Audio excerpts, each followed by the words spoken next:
Light Cowboys Hour. Supported by Albertsons and broadcasting live from Sidecar Social at the Star in Frisco. Brought to you by Miller Lite, the only beer of the Cowboys. Tastes like Miller time. Albertsons and Tom Thumb, the official supermarket and pharmacy of the Dallas Cowboys. Lucchese, the official bootmaker of the Dallas Cowboys. Blockchain.com, make your crypto play today.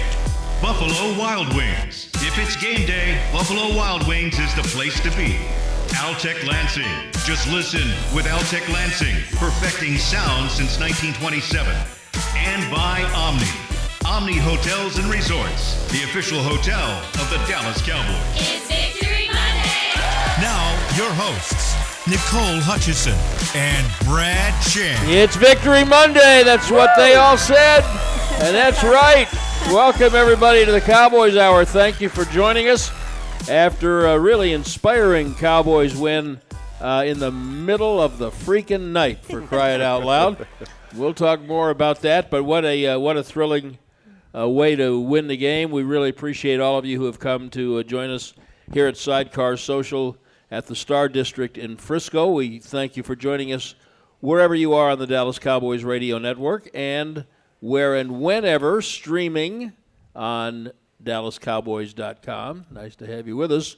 And we are especially grateful, and I mean that in every possible sense of the word, to have the Cowboys' perennial all-pro guard, Zack Martin, with us tonight. Thank you. Thanks for having me. Appreciate you stopping by on your way to Canton, Ohio. Thank you very much. We were literally just talking about what time we respectively got to sleep. Now, Nicole was on the post-game show here. Yep. And so you were done working at? Like 3:30 this morning? Yep, Yeah. okay. And we were still near. Yep. Just taking off. Pretty close. So how much sleep did you get? I slept probably like an hour on the flight home, and then walked in my house just before 6, and then, I got some young kids. They're up. I know, they're rumbling fantastic. around about 8:30. I'm so glad you brought your family. Yeah. Why are they all the way? Why I are you don't guys know. all the way over there? You should be in the middle of things here. Hi, there we go. That's what we're talking about. They are beautiful, all of them. Thank you. And so, what time did they decide you were done sleeping? Probably about 8:30. Yeah, about 8:30, and then we were in the building today about noon. Got a little workout in, flushed the body out, and then back in bed. And then back to bed. Back to bed, yeah. Got a little nap. I got a couple hours. Good for you. Yeah. How much more challenging does that become after 10 years? Yeah, the recovery time is definitely, each year becomes more and more a little bit. But I will say Coach McCarthy, he does a really, really great job of taking care of guys. We weren't in there long today. Just get in, get a little flush workout. We'll be off tomorrow. And then, he usually adjusts the schedule accordingly after one of these, late road games. How has your recovery? And when we got 3 in a row on the road, 3-night road games Yeah, in a row. 3-night road games. They're time, we play on our division, obviously the East Coast, so those are always late flights back. But always better after a you're win. fine. No question. Sorry, Nicole. No, you're fine. How has your kind of recovery process changed over the years? Yeah, it's changed a lot. When I first got in, I was feeling good all the time, just like, oh man, this is bounced back pretty quick. And I would say ever since the COVID year, I think that's kind of that year that switched a little bit for me, and I started to put a lot of more time outside of the building into recovery and my body and being able to stay healthy. Sorry, doing what?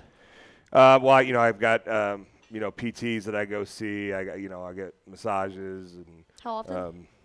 Pretty often? Yeah, every week, and I go see Acupuncture? Yeah, I've kind of done it all. I'll try anything, and so if I feel something works, then I'll put it into the routine. And so what this week, what day will your body say to you, okay, we can go try this? Thursday, like practice, we'll kind of get into it and loosen up, and then by Friday, I'll be feeling pretty good. Ready to go. Yep. Here's the other part that people don't realize. I was just thinking, leaving the facility, getting in my car, the last thing I want to think about right now is getting ready for the next game, and all I got to do is do a little studying. Do you on the day after? Do you like try to avoid thinking about the next game? Yeah, Monday I try to just hang. Start my recovery process, hang out with the family, and Tuesday on the day off is kind of when I'll dive into the next week opponent and kind of get a preview going into the week. All right, let's talk about this game last night. Even though you couldn't understand what I was saying, I said to you when on the plane last night, that's about the gutsiest win I can remember. Anybody else kind of like that, the way they came back? Yeah. Some of you did, the rest of you not so much, or okay. Because as a team, you really didn't play well. You did some things well, but the environment, the circumstances, the injuries, and so I'm wondering what you think a game like that can do for a team. Yeah, I think it's huge. I mean, I think I agree with you 100%. It was kind of an ugly win, right? But sometimes those grimy, kind of nasty wins on the road in those environments carry a lot of weight, and you get a big, Coach McCarthy always says you get a big chunk of confidence from games like that. And I just think, with certain guys, we had some big-time guys not play last night, and for those young guys, especially on defense, to step up and really get some stops when we needed them late in the game, it was awesome to see. If someone would have told you before the game, you guys are going to have 11 penalties, 3 turnovers, lose Tyler Guyton and Marshawn Nealon, and so many different things y'all have to face adversity. Turn it over twice in the red zone. Yeah. I mean, what would you have said? That's not the formula that we talk about, I would say that. But, again, we talk about it all the time. The last year and a half we've had a lot of games that have been kind of out of control, either in our favor or not in our favor. So to have some of those games where you got to dig deep and just find a way to win, especially on the road, is huge for our team. How did the I'm asking you to dial back 8 years, but how did the atmosphere, great atmosphere in Pittsburgh? The fans are fantastic. They're awesome. Sad I missed it. How did that feel different than the one in 2016? Because you weren't supposed to win. That was in November. Yep. You weren't supposed to win that game either, and some big plays by Dak and Zeke. Do you remember how it felt different? I always say this. People always ask me, do you have a favorite game or road stadium? And I always come back to that 2016 Pittsburgh game. And, last night had some of those feelings, just the atmosphere there. As early it is in the season, a lot of stakes on the line, right? And so it was right up there. And like you said, when the towels get going and that music starts playing late in the game, I know it's supposed to help the home team, but it kind of gave us a little extra juice there at the end too. What is it about Pittsburgh that always seems to bring out that gutsiness from you guys? I don't know. It's a really cool stadium. It's right there on the river there, and that open stadium, and the towels are whipping, and I don't know. It was a great night for football. Although we had to sit in the locker room for an hour and a half, but it was a great night once we got started. How'd you handle an hour and a half? It was tough because I think we've only had one since I've been had the one in Denver a couple of years ago. One, and luckily we were talking about it last night when we were in the locker room. I was happy the game didn't start, and then we had the delay because that Denver game we played about a quarter and then got delayed. So it was good. The locker room, the guys were loose, so we were getting around. People, it went by pretty fast, and we thought we weren't going to go out to 10-ish, and then all of a sudden Coach came in the locker room and was like, "Hey, we're going out in 5 minutes." So guys started getting all their gear back on and getting ready to go out. So Steelers score 4-something left in the game. Yep. And you are sitting on the bench and grab your helmets during the kickoff and get in the huddle, and everybody is thinking and saying what? Well, I think we were pretty confident because, like you mentioned some of our stats from last night, we felt that they weren't stopping us. We were stopping ourselves, right? We were moving the football consistently, and I think we had a lot of confidence that if we took care of our part, we could take the ball down the field and score. And it was a great drive. We were running it, we were throwing it.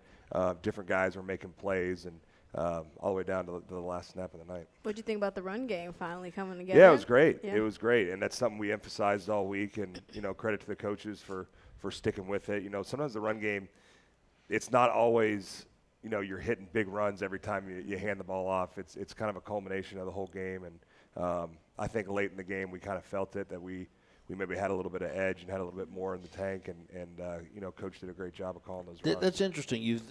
The Steelers probably thought, look, even at that point, we're ahead, we're at home, we've got a great run defense. Yep. They probably thought they had the edge. What would make you think you had it? Well, I just think, we started that series off with a run, and I think we called the same play 2 or 3 times in a row. I know. I think it was on that series. Rico touched it 6 times in a row. I think we called the same play 3 times in a row, and we're getting about 6 or 7 a pop on it. And, anytime you can string some of those together, the confidence builds, and, then the defense is thinking about stopping the run, and then things open up down the field. So I've always talked about it. The run game, everything goes through the run game, and it was nice to kind of get that going last night. What were your thoughts on that Jalen Tolbert game-winning touchdown? Yeah, I mean, again, another guys that stepped up last night, and Eric Kendricks, we do the game day captains, and Coach gives the captains the night before the game an opportunity to kind of just say a quick few words to the team, and Eric gave a great kind of little speech last night talking about how this is the NFL, is taking advantage of opportunities for guys that may not have them, and different guys like that just kept stepping up throughout the game and making plays. Well, we're going to take a break, and then I'm going to ask you to talk about a couple of the guys in the offensive line who really stepped up last night. We are it's Victory Monday. Woo! What is You this? people were not up until 5 in the morning. It's Victory Monday. Oh, my goodness. Wow. Okay. We are at Sidecar Social at the Star District in Frisco with the Cowboys All-Pro guard Zack Martin, and we'll be right back on the Cowboys Hour.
Back Light Cowboys Hour, supported by Albertsons and broadcasting live from Sidecar Social at the Star in Frisco. Welcome back. Thanks to everybody for being with us wherever you are tonight. Brad Sham, Nicole Hutchison, and the Cowboys All-Pro guard, Zack Martin.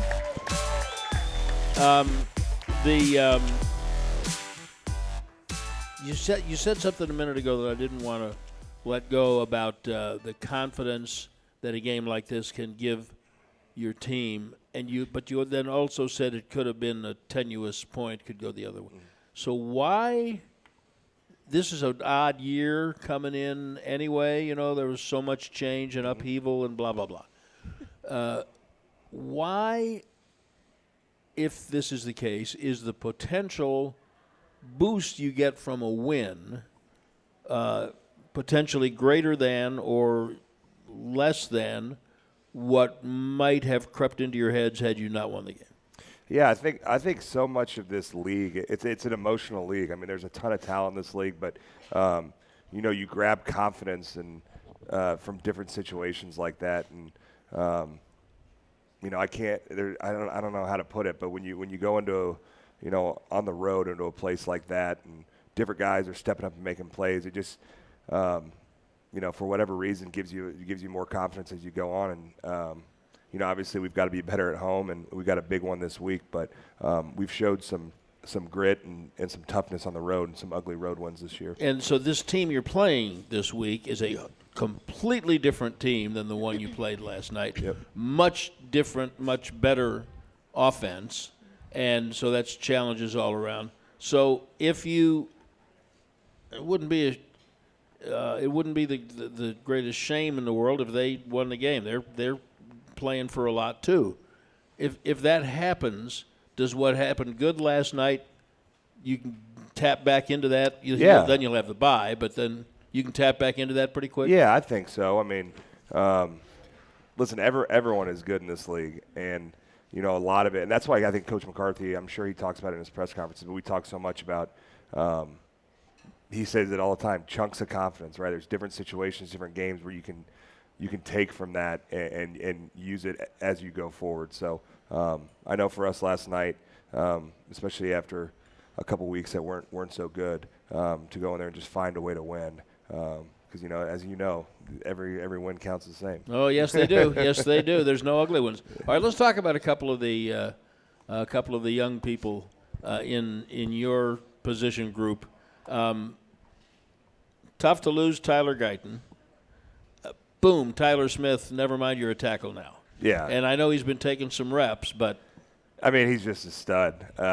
He's such a physical freak, and obviously he played left tackle his rookie year, but his development since then has been, he's kind of a runaway train, right? Like he just keeps getting better and better, and that's what we said last night. We're like, don't worry about him. He'll go out there and he'll figure it out. It may not be the prettiest thing, but he's gonna figure it out, and he did. And then would jump around, but then a guy like TJ Bass. Well, that's the next question. Yeah. A guy like TJ Bass who got some experience last year in a few games, and he's had a ton of reps with the first team unit this year. I mean, obviously, I'm somewhat limited at practice throughout training camp and throughout the week. So TJ's the one in there taking those reps. So that stage was not too big for him last night. He was ready to go. He has a ton of reps during the week, and he stepped in and did a great job. You guys had to plug and play a lot of guys yesterday on that offensive line. Tyler Smith, of course, moving to left tackle, TJ Bass in at guard, and then Brock Hoffman coming in for you a little bit.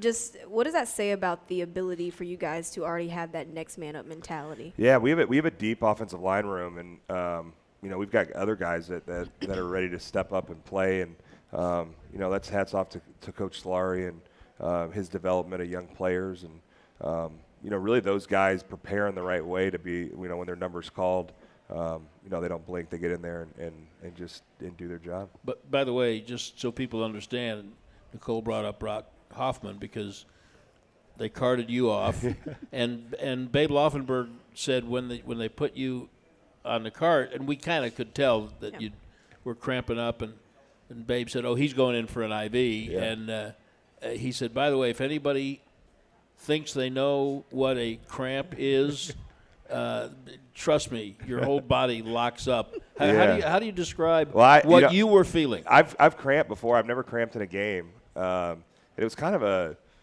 it rained quite a bit before that game, so it was kind of a humid night, right? It was like 75 and humid, and we had that big 19-play drive, and I came back in, and then I think 2 plays later my calf, and then my hamstring started locking up, and Jake Ferguson jumped in there and stretched me out on the field, and it's very. By the way, that's how Babe knew. Yeah. Well, he said, Ferguson. If Ferguson's stretching him, he's fine. Well, because I was it's pretty painful. So I was kind of yelling. He's like, "What's wrong?" I was like, "Straighten my leg," and he popped down and got my ankle back and was stretching me. And but yeah, they just took me. The locker room was kind of a far walk, so they threw me on the cart, went back, got IV, and then was able to come back for that last drive.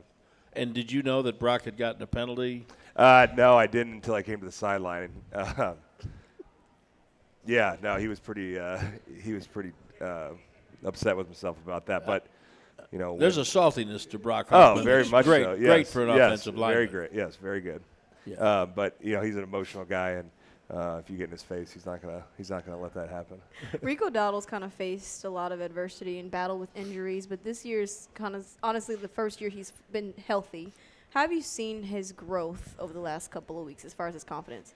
Yeah, I mean, he ran it hard last night, and when we were watching the film on the flight home, and man, I don't remember very many runs where the first guy took him down, and 4-6 mixed tackles. Yep. And he was, he wanted the ball late in the game, and we were giving it to him, and it was great to see because, like you said, he's been here, he's been here 5 years, which I don't think people have realized that much, and kind of been through some ups and downs, and putting his time in, and he's done a nice job. I think all of us, although the run game hasn't been the best this year, we've got full confidence in him and those guys, and we knew it was a matter of time before he broke loose and had a big game. Before last night, did you have an opinion about why the running game was not where you wanted it to be?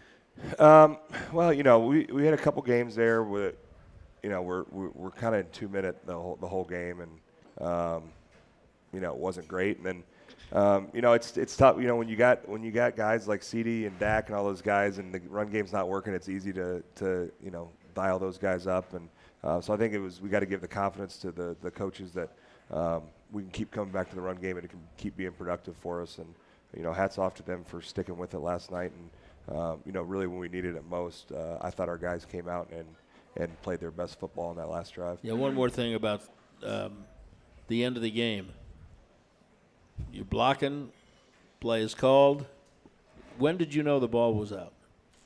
When I heard the crowd, because I pulled. You can't possibly see it. No, I couldn't see it, and sometimes, a lot of times we go on the road, we have more fans than the opposing team. Not there. At a place like Pittsburgh, that doesn't happen, obviously. So, I was pulling on that play, so I was pulling out, and then I heard the kind of the crowd go nuts. So I was like, okay, that can't be good, and luckily Dak. I mean, we talk about doing our job and like little things, details.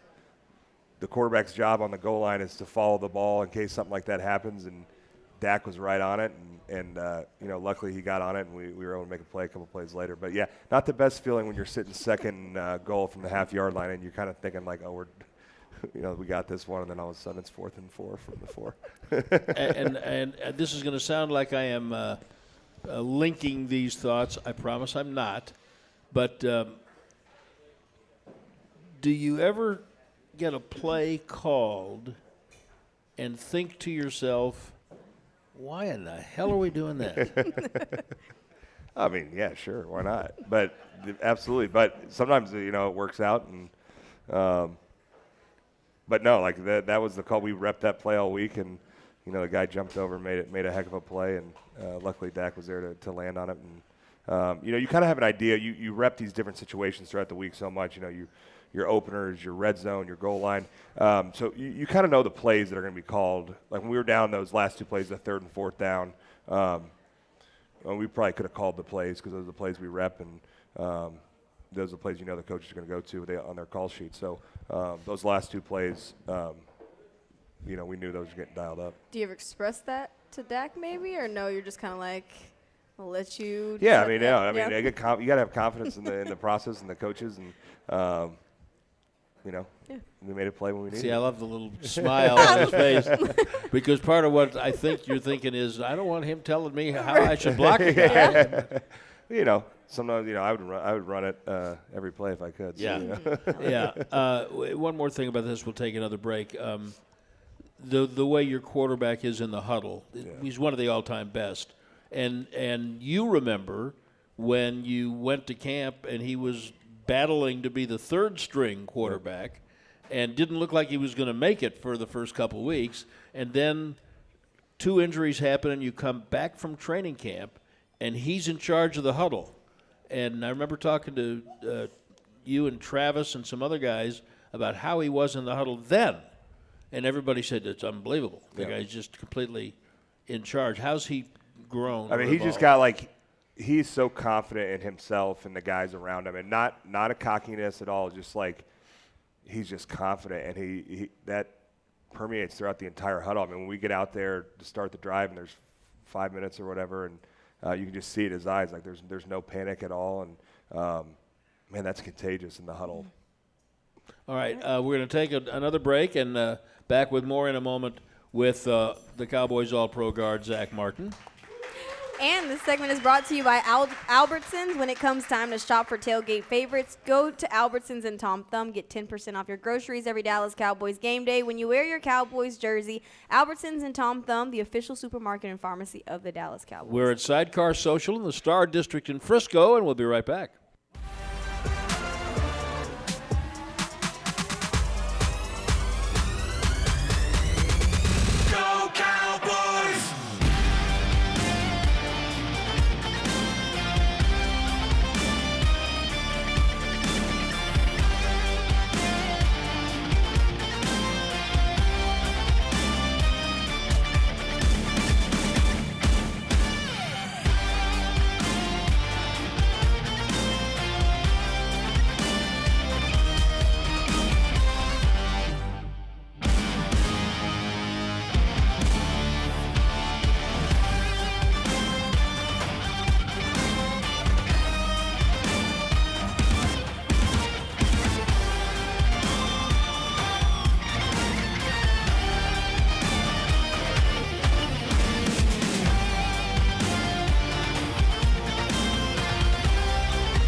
Miller Lite Cowboys Hour, supported by Albertsons and broadcasting live from Sidecar Social at the Star in Frisco.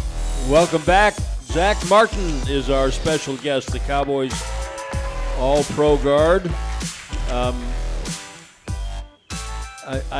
not going to ask you the question that you don't want me to ask you, but I will ask you one that I've asked you before, and that is, how often do you think about the Hall of Fame? When I talk to you. And it seems to always come up in our recent because I want an invitation. And I feel like I better keep reminding you because I'm eminently forgettable. No, you're not. Come on. I'm going to go a different route with this one. You've had 6 different offensive line coaches. What kind of impact have they all made on your career? Yeah, I find, when I talk to people and they say, man, you've had 6 coaches, but I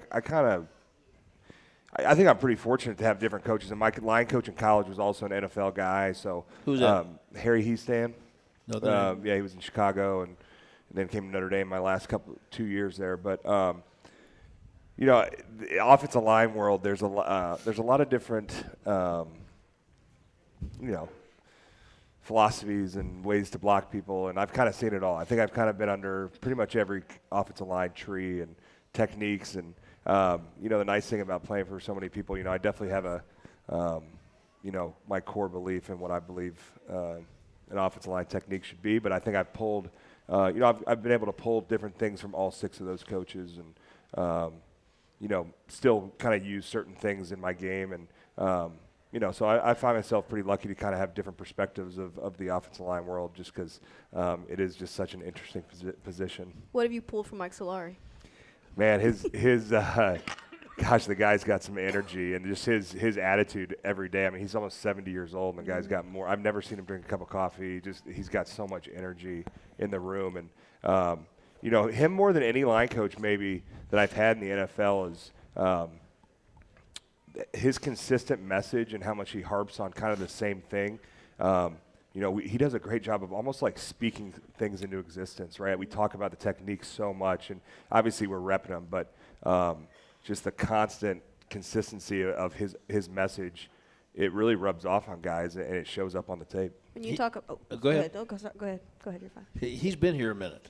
Yeah. In the league. Oh yeah, in the very league. long time. Coached a lot of good offensive lines, and been around a lot of big time players and great teams, and obviously was here when he started his career. Yeah, and that's when I met him, and he was working for Tom Landry. Does he ever talk about, or any other position coach you've had talk about how different head coaches for whom they've worked might have influenced the way they teach?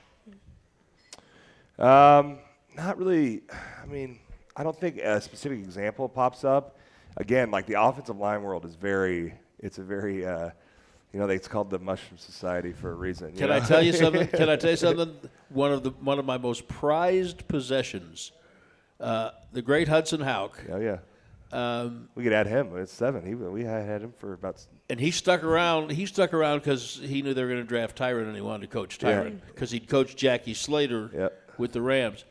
Hudson Houck once gave me a Mushroom Society keychain. Yeah. He said, "You get it. You're an honorary, but that's the highest compliment somebody like me could ever get." That's a great compliment. Yeah, it is. So I mean, we're. Which, by the way, the Mushroom Society. The idea is, as HUD explained it to me, that offensive linemen basically don't make any noise, don't want any attention. They just sit around in the fertilizer. Yeah, they're thrown back in the dark, cool room. Right. And grow. Grow. Right. Which it's a unique position, right? Like we're the only position really that has 5 guys on the field at one time, and so much of what we do is based off the guy you play next to and the unit as a whole. So, it's almost like the ultimate team sport inside the ultimate team sport, and it's cool to be a part of. I'm not going to ask you about all of them, but did you play for Callahan? Yep, that was my rookie year. So some people think he's one of the greatest of all time. What makes him good? His just how kind of demanding he was and how much we rep stuff. I mean, I think the amount of sometimes you don't have all the time at practice. It didn't matter how much time we had. We were getting our reps in, and so with him it was just doing the same thing over and over and over again. and it turns into muscle memory. And I thought he did a awesome job with that. I think I'm very fortunate to have him as my rookie line coach. And obviously, I came into a good situation with a great room, but to have him to kind of jumpstart my career, I thought was big. The other guy that I want to hear you talk about is Mark Colombo. Oh yeah. Who, one of my favorite offensive linemen who ever played here. And you talk about through the whistle. Yep. That's how he played. And did he coach that? This is a very enthusiastic man. And that was what made him special, man. He was an attitude guy every single day. And the awesome part about playing for Mark was, he wasn't that far removed from playing, right? So he had, that personal experience of knowing what he's asking of his guys, and being able to talk about that and say, hey, man, this is a hard block. You got to hold up here, though. So he had that experience and that energy every day. Everything that you've learned from your different offensive line coaches, how has that influenced how you kind of coach the younger guys that come in every year? Yeah, well, like I said, I've kind of been exposed to all different kind of techniques, and obviously, I try to whatever line coach I've had, I've always tried to buy into what they're teaching, and because like I said, there's 5 guys out there. I mean, if a guy's trying to do his own thing, it's like, oh, I think this works better, and everyone else is doing something different. It doesn't work out quite well. So I've tried to do a good job of, when we got a new line coach, of really buying into their fundamentals. I mean, obviously you have your your core beliefs of different blocks and things like that, but definitely buying into everyone's different techniques and staying on the same page with the rest of the guys. So this is interesting to me. In baseball, hitting coaches, that's one of the toughest jobs. Yeah. Because every hitter feels like he has a different approach that works for him.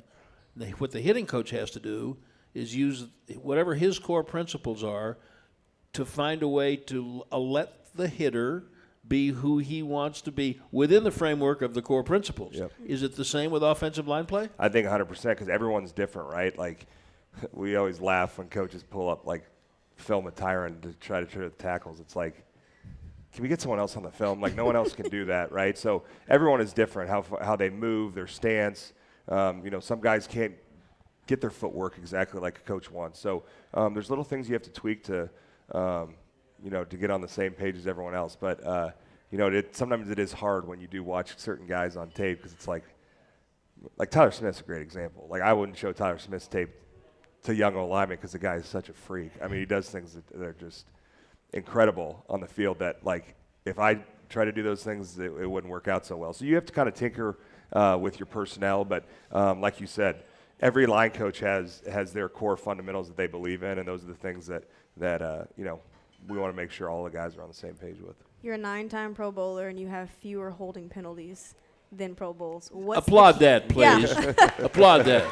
That's stupid. amazing. That's a stupid statistic. Nobody Gotta else say. has ever done that. What is the key to staying disciplined at this point of your career? Well, I think it starts off with my technique fundamentals. Like, that's something we talk about every single day. And then also, like, I think especially when you're run blocking, I mean, pass protection too, but I feel like I have a pretty good sense of what it feels like to hold and what officials are looking for on hold. So if I find myself in compromising situations or that I got someone gripped up too much when the ball is going by, I think I have a pretty good feeling on when to let go, when to kind of push that line, but then get off of it.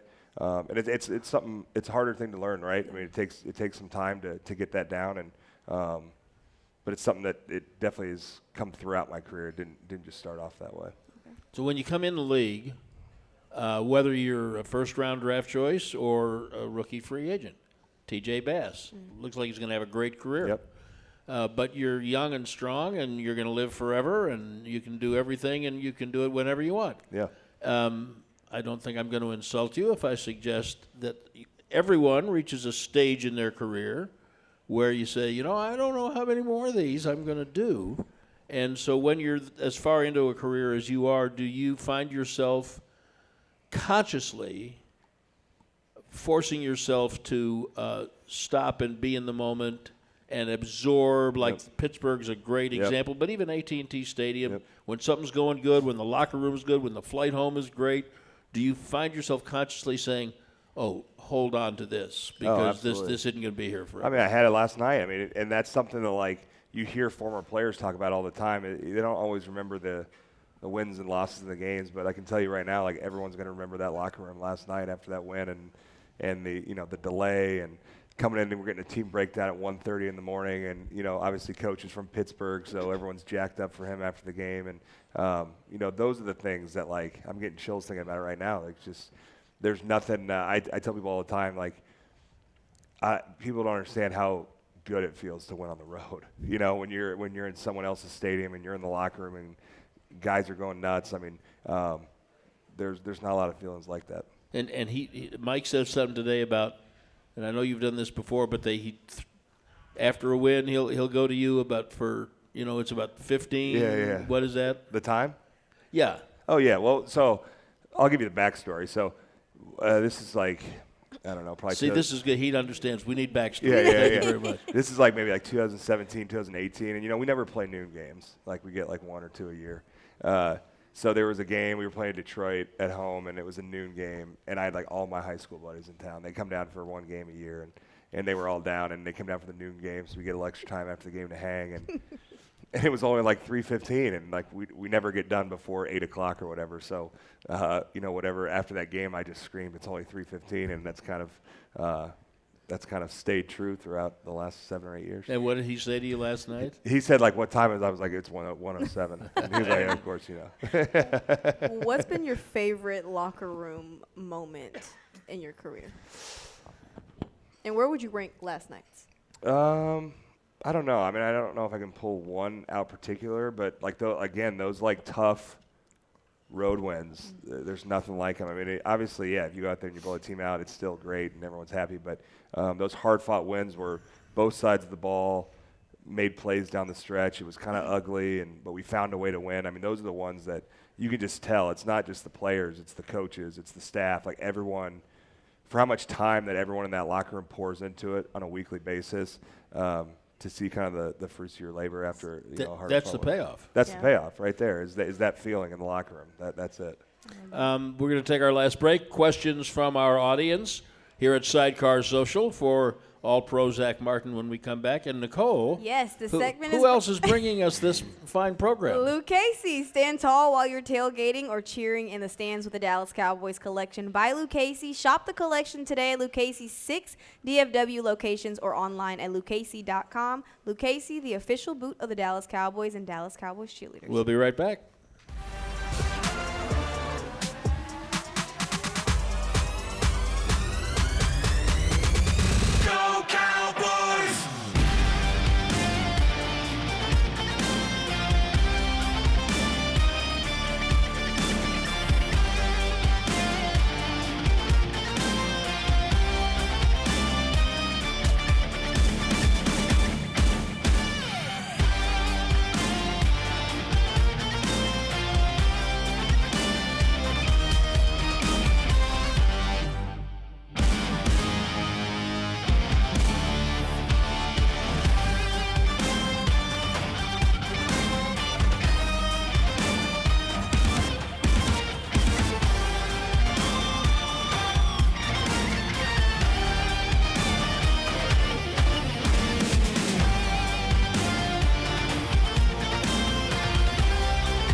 Back to the Miller Lite Cowboys Hour, supported by Albertsons and broadcasting live from Sidecar Social at the Star in Frisco.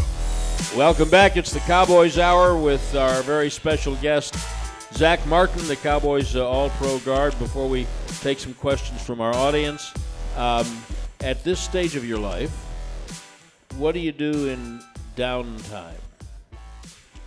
Hang with the kids, honestly. And what about, do you ever get just like Zack time? Like when my wife's laughing over there. She's like, yeah, you get plenty. Don't worry about it. Yeah, the road games. I mean, these road games, that's kind of my time. That's your Zack time? Yeah, that's my Zack time. So before they came along, how would you? Me and my wife always laugh about it. It's just like our world was just so much different, right? Like on an off day, we could just, you just want to lay on the couch all day and binge watch something. Yeah, sure. Yeah. So those days are over. But a couple of them are in school, and if I'm not getting treatment or rehab, and I'm kind of just hanging with them. What's your favorite go-to or fun go-to time with your kids and wife? Man, big park guy. I love the park. We got a couple nice parks in our neighborhood, so we. Well, your backyard's a park, isn't it? Yeah. We got or swimming. They love getting in the pool, and obviously we get to do that pretty much all year round down here. Love it. What other sports did you enjoy playing? I was a basketball player. Like that was my first kind of love of a sport. I love playing basketball, and you were a low post guy throwing your weight around. Yeah, I was. Played the AU circuit, did that whole thing, and then like sophomore year of high school, I'm like, 6'3", 6'4", center. There's not many of those. So, I always played football. I always loved football, but I would say like my sophomore year of high school is when I kind of made the transition. And I still play basketball, but like, hey, this could be something that could take me somewhere. I mean, guys who play basketball with you give you a kind of a wide berth. You could drive the lane all day if you wanted to, couldn't you? Yeah, no, I was decent. I had a decent post game. I had a nice little short corner jumper, We need the proof. We need the proof. All right, let's take some questions. Go ahead. Good evening, Zack. How we doing? My name is Rambo. What's up, Rambo? Since you are the best right now, and I know you've have a bunch of accolades, how much has your routine changed as you've stayed in the league more and more years? Is it more intense, or do you kind of scale back a little bit because you get these signs from your body telling you, hey, I need to kind of take it easy a little bit? Yeah, good question. I would say my routine has picked up as far as just like the overall care of my body and the time I put into that outside of the building. That has definitely changed, and I'm a routine guy, so if I find something I like, I stick to it. So for the last couple of years, I've kind of had a similar routine, and it makes the week pretty easy because you're doing the same thing throughout the week. And so yeah, I've definitely stepped that side of it up, and obviously, during the week of practices and stuff like that, being smart and figuring out the times that I need to be out there and the reps that I need to get versus being smart and taking care of my body and making sure I'm feeling good for game day. Are you a routine guy in other aspects of your life? Oh yeah. That's like example. I just do like the same thing all the time. I don't know. Get dressed the same way. Yeah, everything. But you're not superstitious.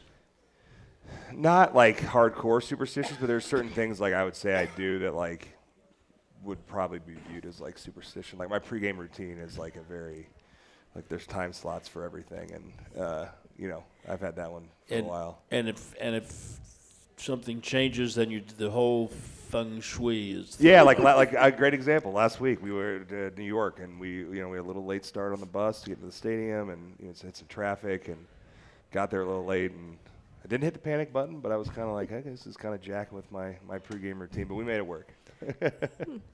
Hey, Zach, my name is Corey. Cool. When you talked about it earlier on the last drive, like how y'all kind of ran the same play back-to-back, but I feel like with you and Terrence, like y'all one of the best with the combos, and I feel like y'all was getting a lot of yardage on that side. But together with that question, is it like, does it take continuity like with new offensive linemen as far as like Cooper at center and guy at left tackle for the offensive line to like kind of gel like in weeks ahead? Yep. Like last night's game probably be like a stepping stone for getting that continuity to keep going as the weeks go by. Another good question. I think again, it's a very intelligent. That is, yeah, that's a great question.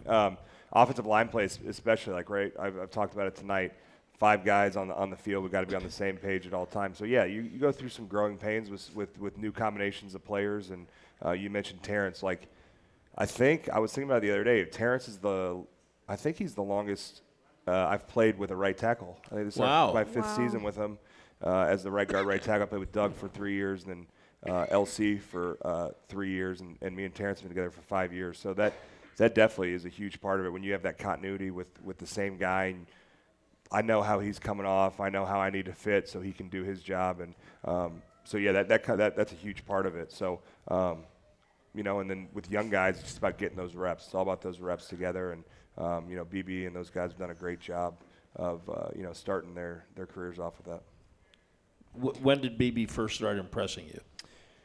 Well, really, kind of later in training camp, honestly. You know, he was running with the 2s a lot, and so I didn't get a ton of work with him. And then later in training camp, he started getting more reps, and then obviously when we got closer to the season, he was kind of the guy, and you know, we started to gel together a little bit, and he's going to be a very good player here for a long time. I mean, the guy is powerful and smart, tough, but plays hard. I mean, he's everything you want in a center. When do you remember him first saying, "You're the guy I look up to. You're my idol"? Yeah, I mean, I tried to do it.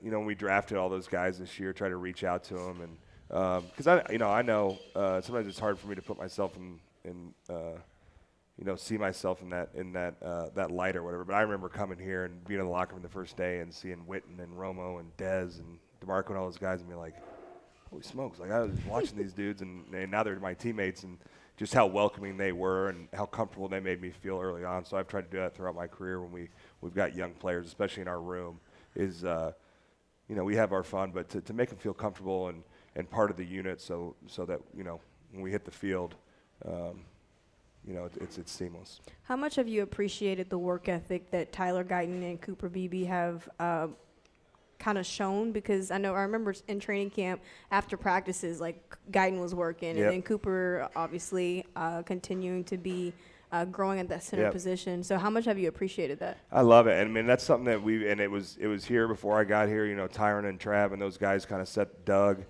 Ron Leary, all those guys. There was one way to do things in our room, and we've tried to keep that standard and that tradition going throughout. So, you know, I think it makes it easy for young guys because you come in and everyone's doing, you know, things the right way and preparing the right way, and it's almost like, hey, if I don't get on the train, I'm gonna fall off. So, try to make it easy and show what the standard is in our room. Still having fun?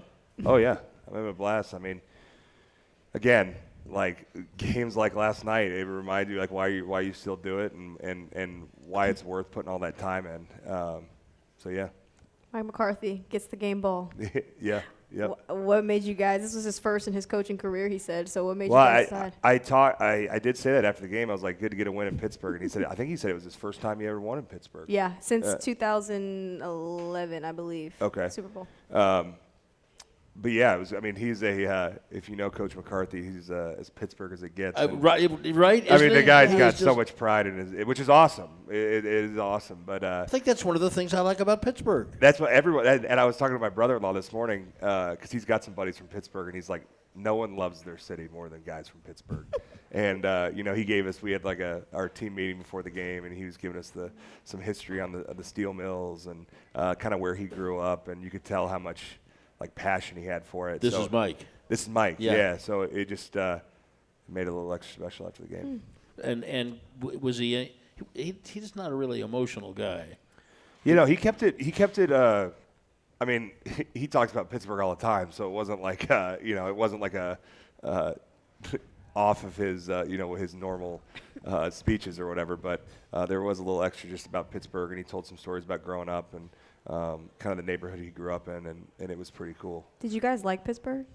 Did y'all have a good time? Really? Oh, I love Pittsburgh. I didn't get to travel, so I'm just asking. I didn't know. Yeah. I mean, I didn't leave the hotel, but it's a cool. I mean, it's all those kind of Rust Belt cities are really cool, and there's a lot of history, and you just tell that those communities are very tight, right? It's a cool atmosphere. Yeah, I didn't leave the hotel this time either, but I have in the past. There's some just gorgeous, beautiful topography. Yep.